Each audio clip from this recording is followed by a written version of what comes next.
the go live button now. Okay. Hello, I am Leslie Seawester, and I serve as chairperson for the Kansas Behavioral Sciences Regulatory Board.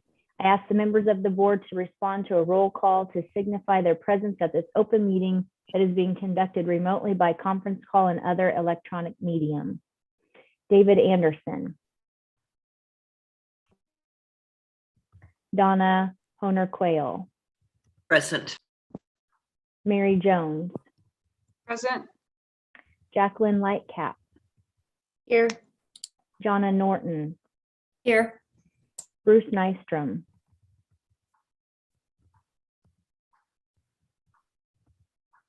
I see Bruce is here, maybe having some audio problems. Andrea Perdomo Morales. Laura Shaughnessy. Here.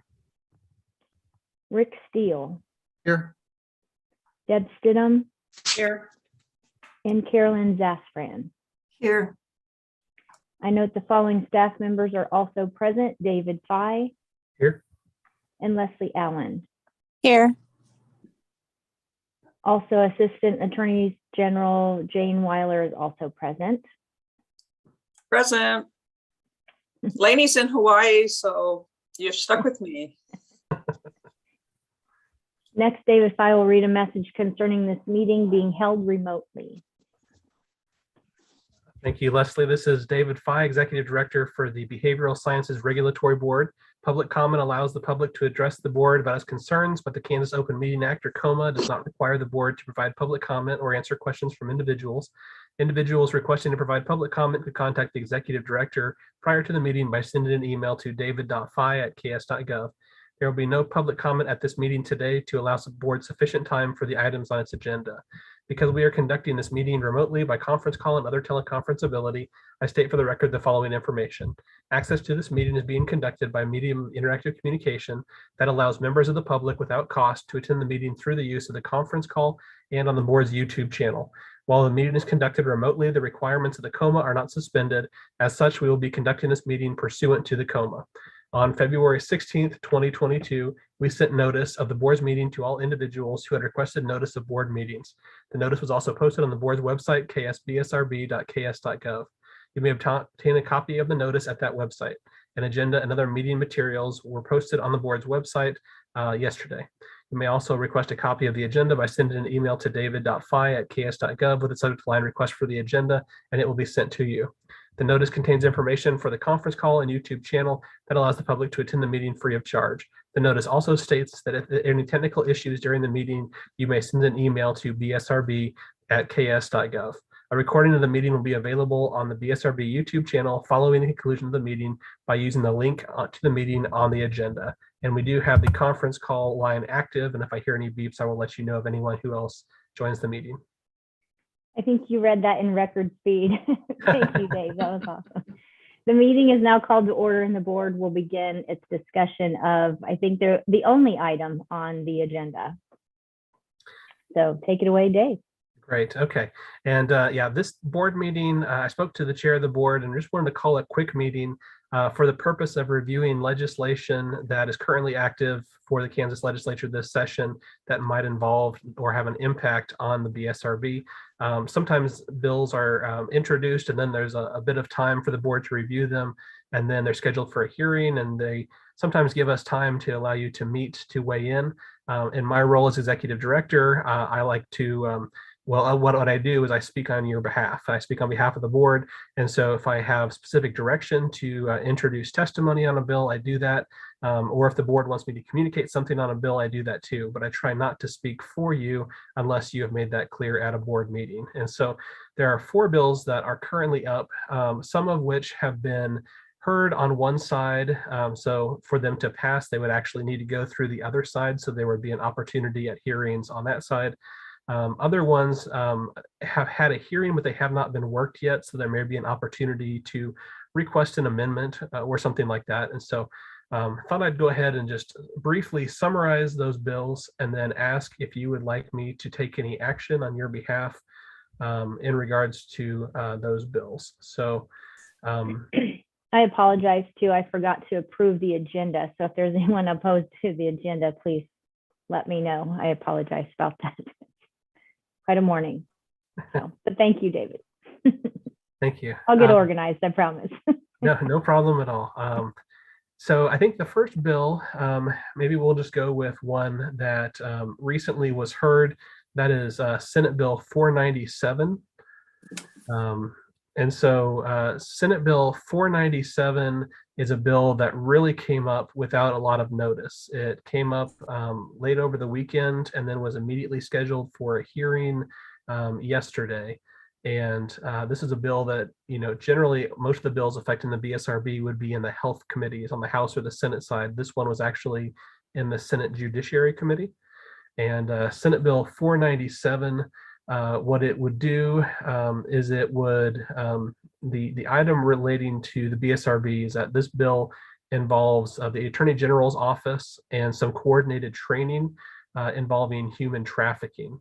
And as one of the provisions in the bill, it starts on page 1, line 22. It says, each fiscal year, the following person shall be required to complete 1 hour of training on human trafficking awareness and identification that has been developed or approved by the Attorney General. And then on line 31, it lists under little 2, all licensed psychologists, master's level psychologists, clinical psychotherapist, social workers, marriage and family therapist, clinical marriage and family therapist, behavior analyst, assistant behavior analyst, professional counselors, and clinical professional counselors, and all registered alcohol and drug abuse counselors. So there's a couple of issues with this. One, it would seek to impose additional continuing education requirements for the practitioners under the BSRB. It also lists the alcohol counselors as having been registered as opposed to licensed, but it also has a requirement that the training would be each fiscal year. And as you're aware, the licensure period for our practitioners is every 2 years. So there's a number of issues here. But like I mentioned, it did have a hearing yesterday. The bill has not been worked in committee yet. And like I said, this bill really kind of came out of nowhere. So I wanted to bring it to your attention and allow you to have some discussion on it. And I should mention too, Lainey is on vacation. And so Jane Weiler is assisting us today from the Attorney General's office. And so Jane, if you do have any other comments aside from what I mentioned on these bills, feel free to jump in or clarify any issues.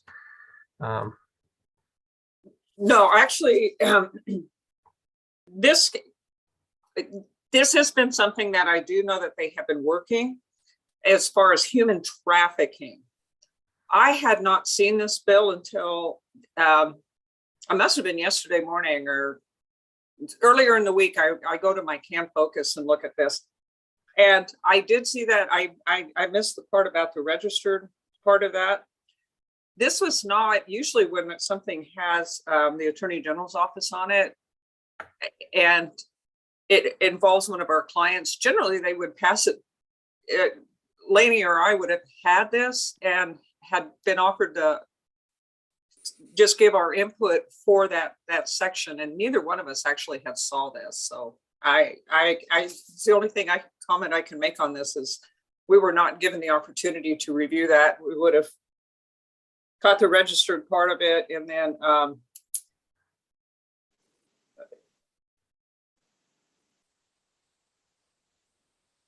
I think that was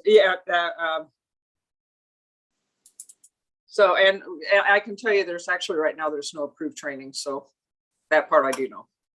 Yeah, and I think part of the bill talks about the Attorney General's office working in combination to basically define that training first, and then to have it be required.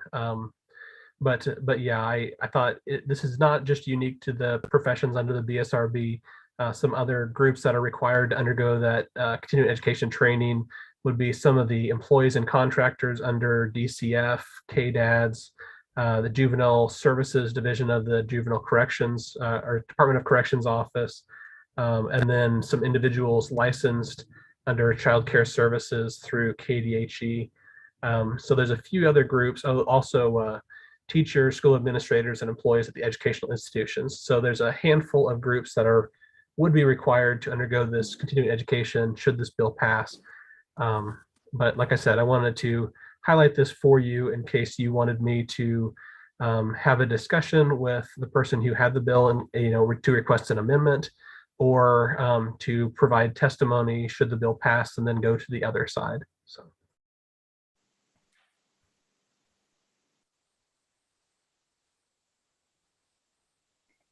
Well, I guess I'll comment. There's just in the reading that you just had about all the other agencies that they're required to include in that encompasses a lot of these professions anyway. But I'm not sure that I like the fact that the AG's office is saying that the BSRB then would have to monitor that. Or even if the AG's office wants to take that on, that's a concern I had too. If they wanted to say that they required it, are they going to monitor that, or are they expecting the BSRB to monitor that 1 hour each year? So we could get into the semantics of it, I guess, but the overall, do we think that this is something that we want to require of the professions, I think is the top, concern here or question here.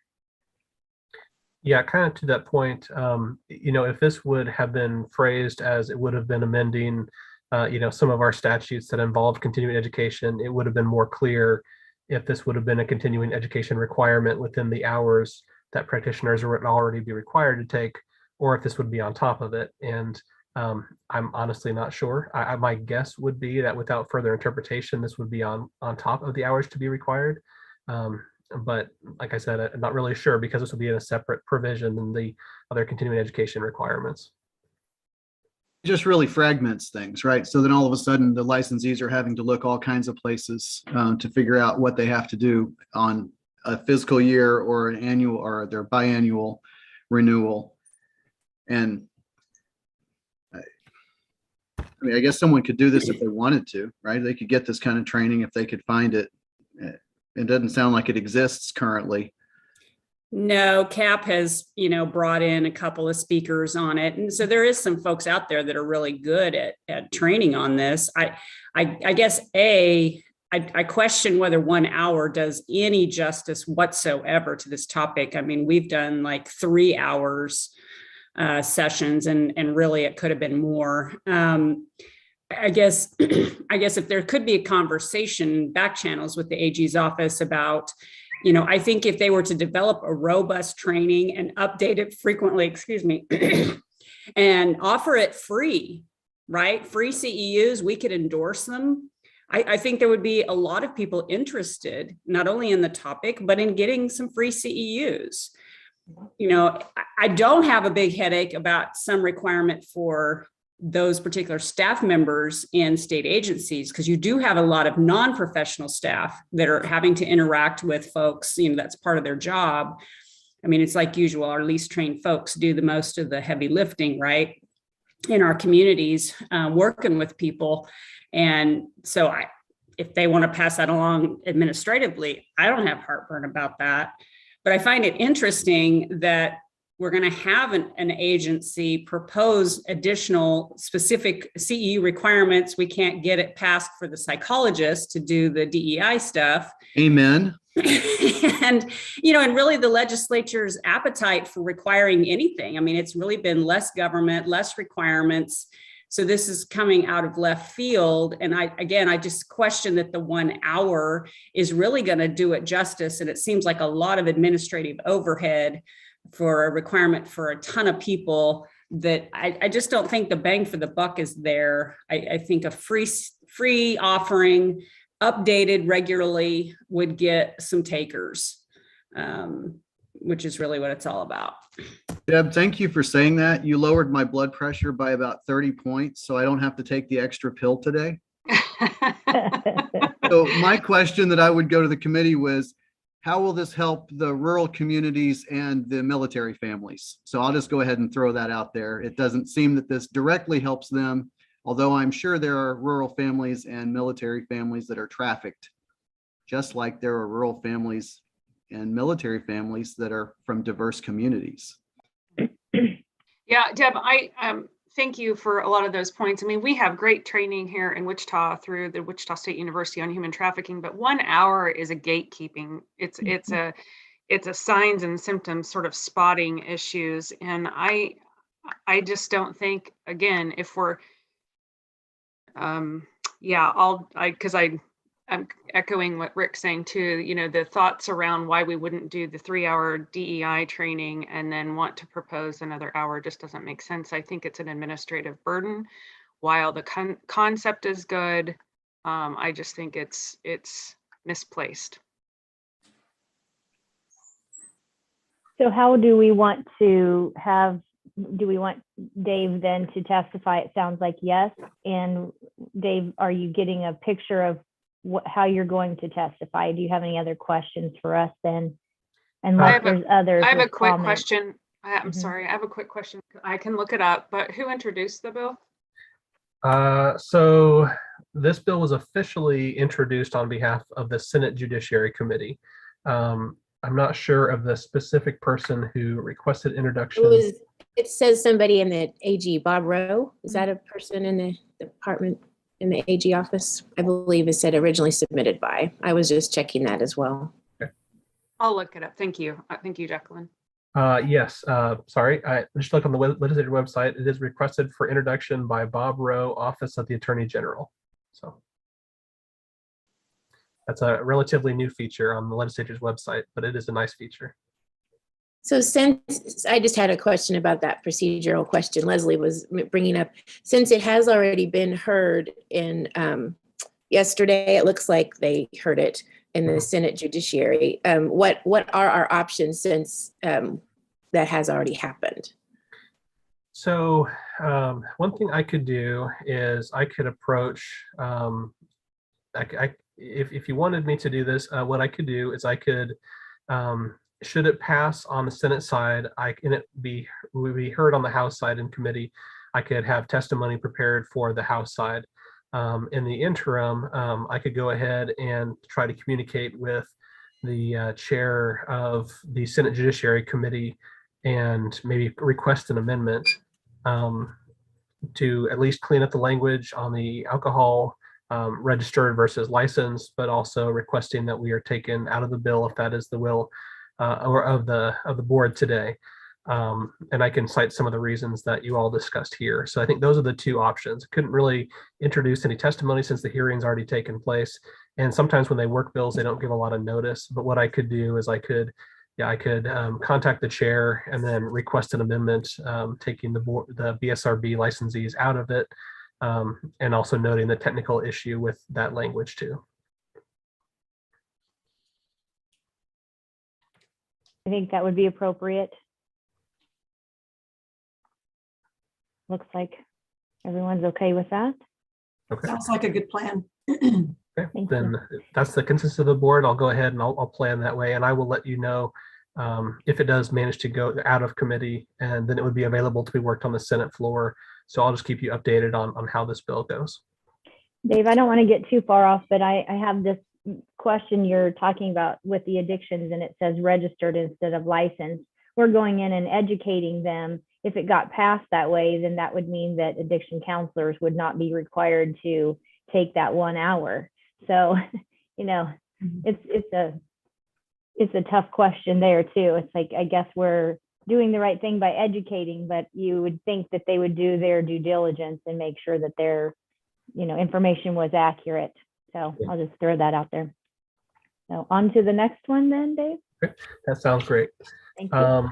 The next one, let's go ahead and go with House Bill 2672. So House Bill 2672 was introduced by Representative Riley, and what this bill would do, it would create the Open Borders Act, Open Borders for licensure. And the main reason I wanted to bring it to your attention, so what this bill would do, it would change the requirements for a lot of the reciprocity statutes for different regulatory boards. Some of them are small adjustments, But I thought the adjustment for the only profession under the BSRB that's mentioned in this bill is social work, which is a little odd. But in section 14, which begins on page 17, on line 34, it starts to describe some of the changes for the social work profession. And it changes it from a discretionary evaluation process.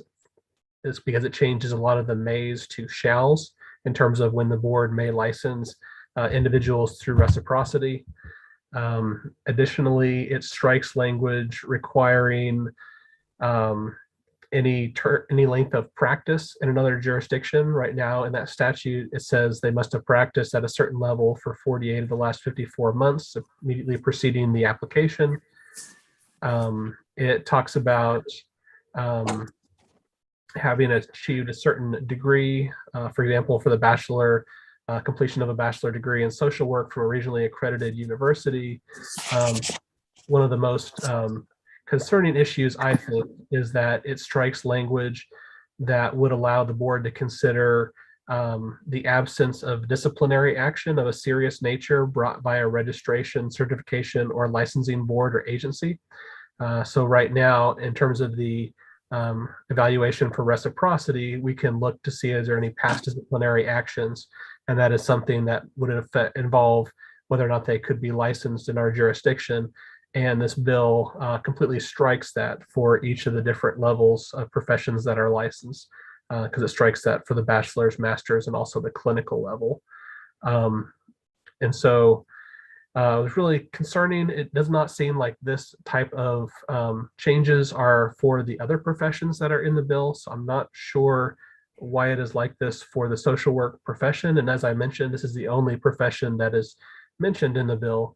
But I definitely wanted to bring it to your attention. This bill has not been scheduled for a hearing yet, but in case it did, I wanted to make sure that you were aware of this and then had the opportunity to authorize me to provide testimony concerning these issues. So,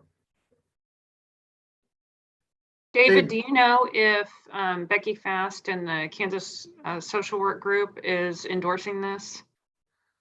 I am not familiar with that. I'm not sure. That was the question I had, Mary. I would be curious, right, to learn that information, to see if they're pushing that through or if they would also provide testimony. And I think, David, didn't you mention that you might reach out if the board is okay with that and find out that information? Sure, I'd be happy So, to do that. I think that would be helpful, possibly. Carolyn, did you have something? Oh, well, I agree. I'm wondering where this is coming from, and I have no idea, but it could be KNSW. It would be helpful to know why social workers, and I have real concerns about the disciplinary, striking that portion out, I think. And I'm all for making reciprocity easier for people coming in and out of our states easier, but I really just do not like the disciplinary part being struck out. Well, given the work that KNSW did several years ago to require, what was it? The 3,000 hour or No, 3,000 I'm hours? back to the disciplinary. They made it more okay. difficult on felonies.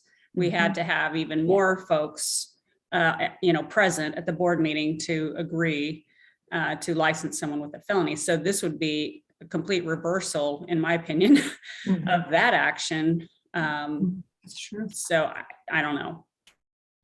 And Well, and sometimes it could go things- the other way, where Becky is not, or KNA. yeah, it's a ASW different is not leader, for but it. still it's Yeah. strange. Yeah. Yeah, and I would just agree with Carolyn too. I think there are opportunities for us to make reciprocity easier for people who are licensed in other states, but this seems like, one, it's very pointed with a single discipline, and two, it's written in a way that could be, again, not ensuring public safety. So Dave, it sounds like we're okay with you doing what you need to do to testify on those points. Okay. So if the bill is scheduled for a hearing, I will go ahead and introduce testimony on behalf of the board. And in the meanwhile, I'll contact Becky Fast and just see if she's aware of these provisions. And then I'll try to get a little information on if she is supportive of this as well. So like that was the conversation of the board today. So. Yes, thank you. Okay, great. This is Jane. I just want to one thing that I had saw in here is that they had added the substantially and equivalent language. Last year, that House Bill 2066, and it's now it's a statute 48 something something something. They had last year there was when that bill came through, there was a lot of people that testified about wanting an exception because of the substantially similar language for the education. And I know that there was a lot of, because when you look at this, it really, when I looked at it, it's a lot of people who had last year wanted to have an exception in there. So I don't know if there was some push along that lines with the HB 2066 from last year. It was just, anyway, so because, it's the accountants, optometrists, it's a really odd group of people that they threw together, and then to only take the social workers. So I don't know if last year, if the social workers had did something with when there was that discussion for HB 2066, and it was just something that was brought back because they brought back that substantially similar language for the equivalency and education. So. Gotcha. No idea. Okay. Well, I appreciate your direction on this one, and I'll go ahead and I'll have testimony ready in case it is scheduled for a hearing, and I'll report back to you on that bill. David, I was also wondering, our national social work board, what their perceptions are. This disciplinary, striking that out seems just a huge safety and protection issue to me. And, a lot of times a state association may feel some way, but it may be not consistent with the national association. I'm just curious about that. Yeah, and there was one more part too. There was also some language struck from here that would require competence to diagnose and treat mental disorders by meeting at least two of the following factors for clinical level applicants. And so it also removes that requirement to show that someone is competent to treat mental disorders and diagnose them, which in terms of the public protection, that also concerns me as well. So yes, absolutely. So I will go ahead and prepare for this one, and I'll keep you updated. Okay. The next bill is, so it is House Bill 2552. And House Bill 2552 would essentially create a new Kansas Telehealth Advisory Committee for establishing standards for telemedicine and outline the members that would be part of that committee and also the duties of that committee. There's some language in here about changing some of the regulations as far as the distance site definition and unlicensed or private location. Under the statutes, it does reference the Behavioral Sciences Regulatory Board under the Telemedicine Act. And so we are currently not listed as one of the individuals that would be named to be part of that committee. But I did think it was important to go ahead and make you aware that, one thing that has been discussed recently is having telehealth standards for our practitioners. And one thing I was thinking about talking to you as board members at one of our full meetings was how to best approach having consistent telehealth standards between the professions, and if that's something the board could work on or getting some direction. So I thought it was important to let you know that this bill is out there. I believe it is in Health and Human Services, but it has not been scheduled for a hearing yet. But just wanted to bring it to your attention. I'm not sure if there's any action that needs to be taken right now, but I did want to make you aware this was out there for your input. Yeah, David, I don't know about all the professionals here, but certainly the MFT profession has published standards of telehealth and best practices that follow along. We have a whole section in our standards of conduct and ethical code around telehealth services. I think the objection I have in this, if there is one, is again, these committees are cited with particular delegations of who's going to be there. And I'm always finding it interesting when there are particular references to insurance companies who would be guiding and advising this. You know, when you're looking at standards of practice, I think, you know, we want to be impartial and really look at the standards of practice, but it seems that the committee that's listed here is not heavy on people who actually practice. And that's just an interesting observation. Thank you for bringing this one up. Yeah, Dave, this is Rick. I was also disappointed by the committee membership, in particular, the lack of BSRB membership. They've got someone from the Board of Healing Arts. They've got 2 people from some advocacy groups. I'm sure they're great advocacy groups, but they are advocacy groups, not regulatory groups. On page 2, section 8. I would be happier with this if that paragraph were 2 members appointed by BSRB. They could be someone who's a addiction support professional or a community mental health center person, but it seems like BSRB really ought to be represented on this board or committee. That's a very good point, Rick, that you make.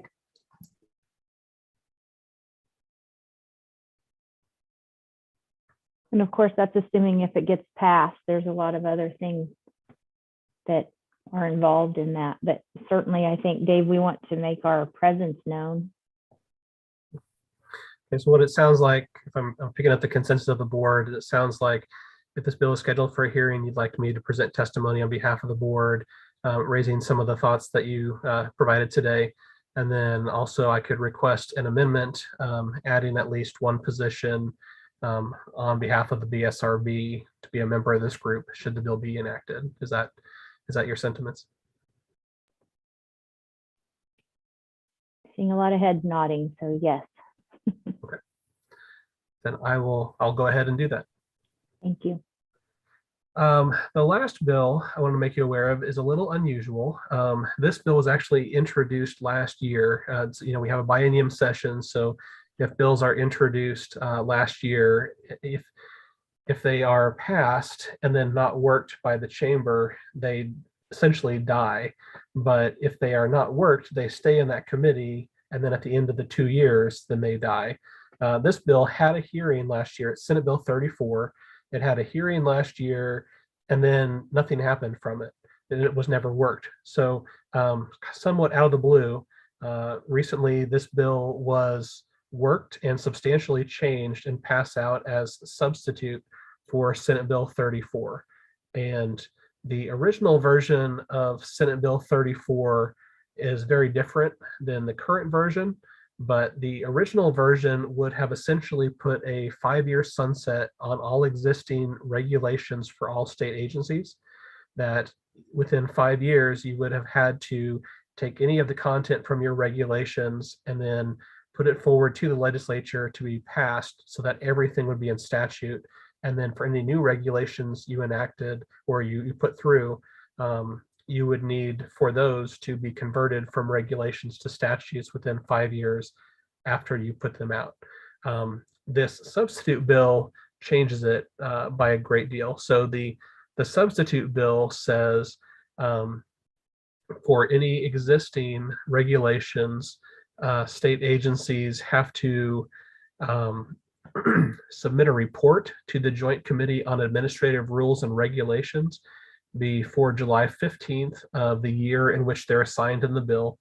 And in that report, they have to contain a summary of such state agencies' review and evaluation of rules and regulations adopted by such state agency, including a statement for each rule and regulation as to whether such rule or regulation is necessary for the implementation and administration of state law or whether the regulations may be revoked pursuant to a new statute that allows you to revoke those rules and regulations.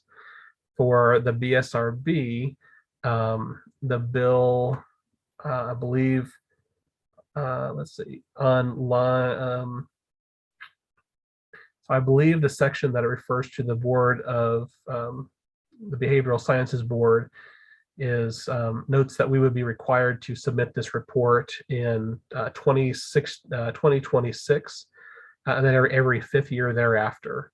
So I think we would have a little bit of time, but we would have to go through all of our regulations and provide a report to the legislature, essentially noting if these were still meeting the criteria defined in the bill as being able to be kept in regulation, or we would have to go through the process to revoke them.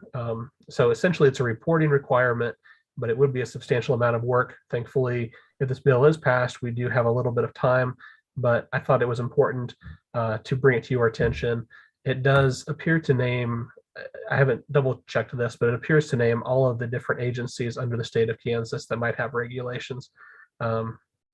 So a little unusual, different than the other bills because it doesn't have a unique impact on the BSRB, but it does have an impact. And Jane, did I miss anything on this one that you think might be helpful for the board to understand on it? I had this one on my tracking menu from last year or the year before, whenever it came out, because of it looked pretty onerous. Last year there was several opponents to it that had testified. Nothing happened, and all of a sudden, whew, here it came. However, I've since learned that there is a constitutional amendment that is moving through every process that it needs to, and it's addressing the transparency and the I can't remember the other quaint term they used. Anyways, this is going to be in response to the constitutional amendment, the change to the Kansas Constitution, and it's going to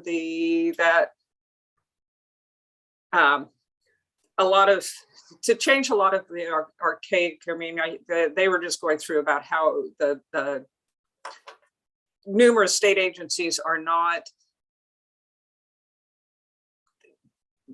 You need to keep making sure everything's modern and all this kind of stuff. So it's along that lines as trying to keep everything more, ensure that they're modern and stuff.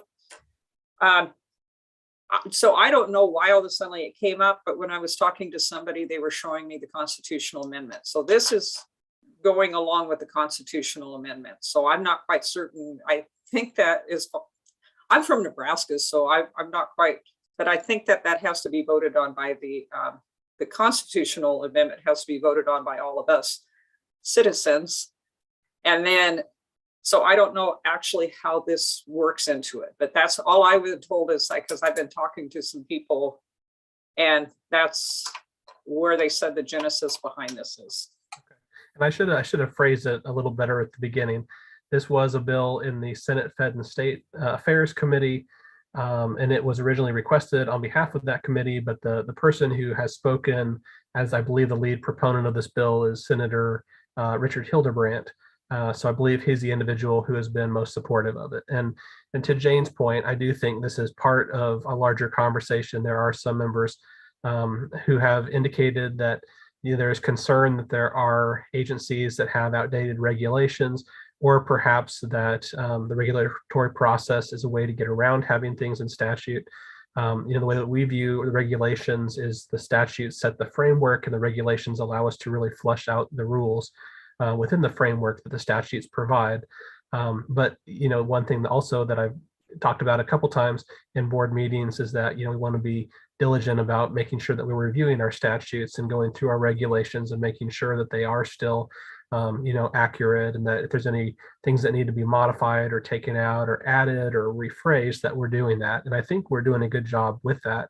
And I think we'll continue to do that. I think we have a plan in place to go ahead and keep moving through those and review them on a regular basis. But the original version was pretty extreme in that it would require them all to go away within 5 years. I think this version with the reporting requirement and given the length of time for our agency, we should be able to go ahead and provide that type of report by 2026. But I thought it was important that you would know this because this will be additional responsibility for the agency to create that report and do all of that review. And it will likely involve the board to review some of these regulations to provide some feedback on whether they need to be modified or changed. And again, So- this is just passed out of committee, so it hasn't been enacted and it still has a number of steps, but I wanted to make you aware of it at this point. So my only comment is that that still takes away from the work that we do to protect the public. So any of those reporting requirements are likely going to take away from efforts to actually do the work. I'd also note that it's a little bit ironic, correct me if I'm wrong, but line 15 of page 3 lists the Board of Examiners of Psychologists. I don't believe that exists anymore in the state of Kansas. And so it's a little funny that, or maybe I'm wrong. Is there a board that I should know about? 40 years ago. Yeah.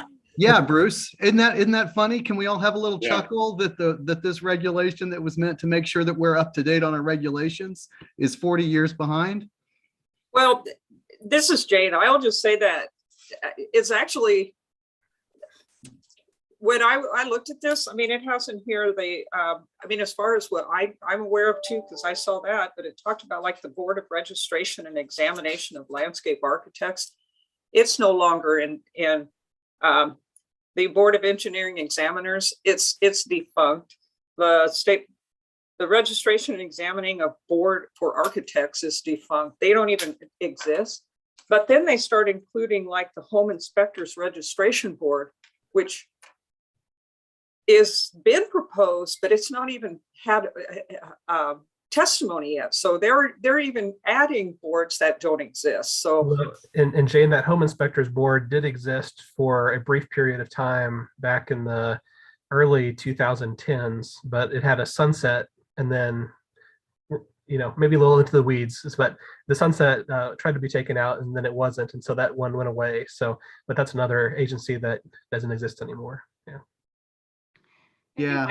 Go ahead. Sorry, Rick, go ahead.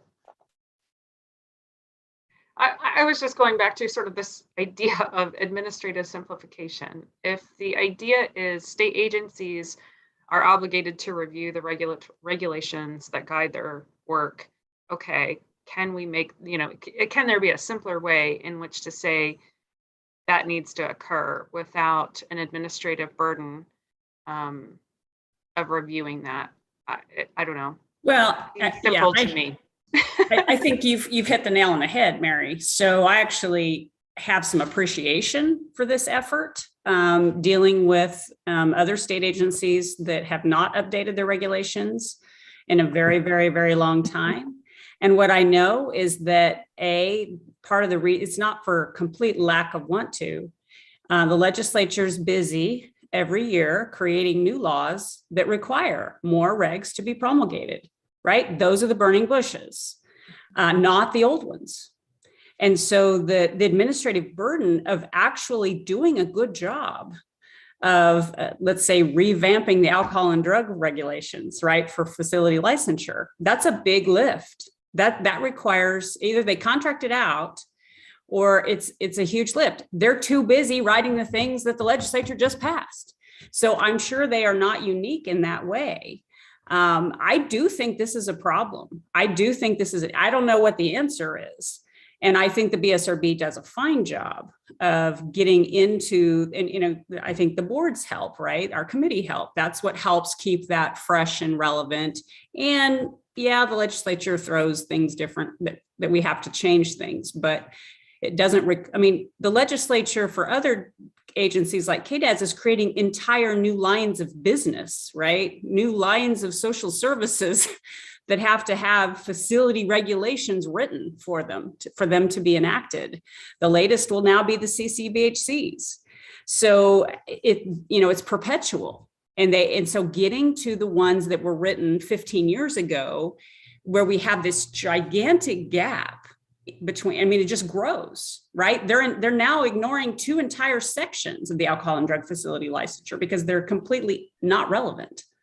So it's just getting kind of ridiculous in some ways. And the field is getting a little impatient with the minutia and the lack of ability to draw a connection between some of these requirements and actually quality practice.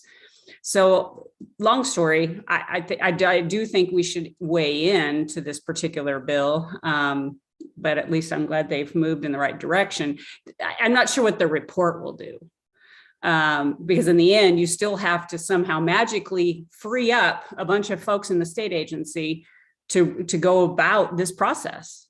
And you can't just get rid of them. And to move them all to statute is not an easy answer. That's not even really an answer.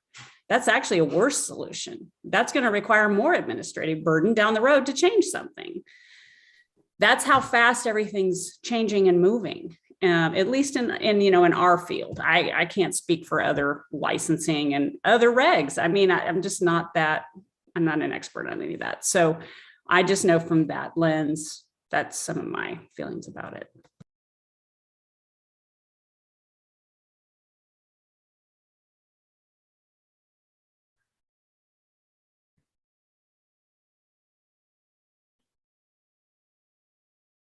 Any suggestions, Dave or Jane, on how we should proceed, I guess? Yeah, I think the next, so this bill has now been voted out of committee, so it's available to be worked on the Senate floor. So, I mean, I think what I would need is just a little direction. My thought would be is that what I could do is continue to monitor this bill, and should it pass the Senate floor and be assigned to a House committee, then I could be prepared to offer testimony, raising some of the concerns of the board in that committee, should it get a hearing, and then requesting some at least cleanup amendments if they were to go forward with the bill, for example, taking out the psychology board that no longer exist and things like that. Well, and again, we're doing their work for them, so I guess we can let them figure that part out too. I mean, that's just my opinion, but and I don't know if we could just suggest leave us out of it, remove us completely. We have our board, we review our rules and regs and statutes, and we're making sure that we're following along and changing anything or requesting changes to any regs that we think are not working or statutes. So I think that sounds like a good plan, Dave. Maybe you can just keep us posted if this does move through, and we could have some more detailed testimony at that time. Would Okay. that be appropriate for the board? Everyone okay with that? Okay. Looks like we're good. That sounds great.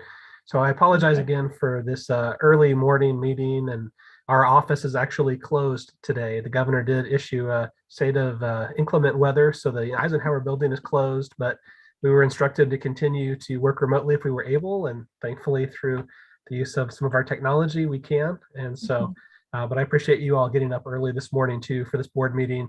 We're trying to keep these types of meetings rare, but I did think it was important to give you the opportunity to weigh in on these bills and give me some direction.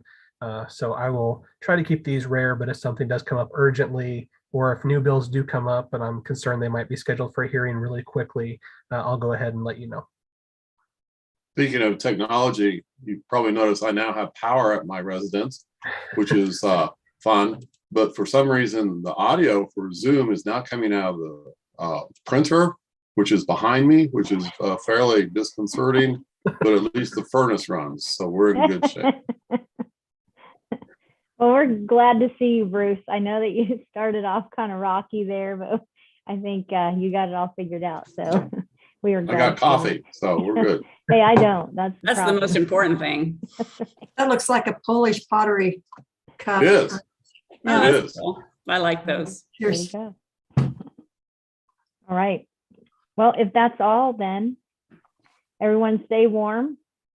And Leslie, do you want to go ahead and take a motion for adjournment? Oh, sorry. I keep thinking this is just a side meeting and I'm forgetting to be formal, so I apologize.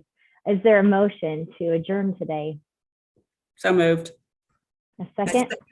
I All second. approved. Thank you, Carolyn. All approved, say aye. Aye. Aye. Any opposed? All right, thank you so much. Thanks, Dave, for keeping me on track today. No problem. Bye, All everyone. right. Bye. Thank you for all Bye. your hard work. Bye. Appreciate it.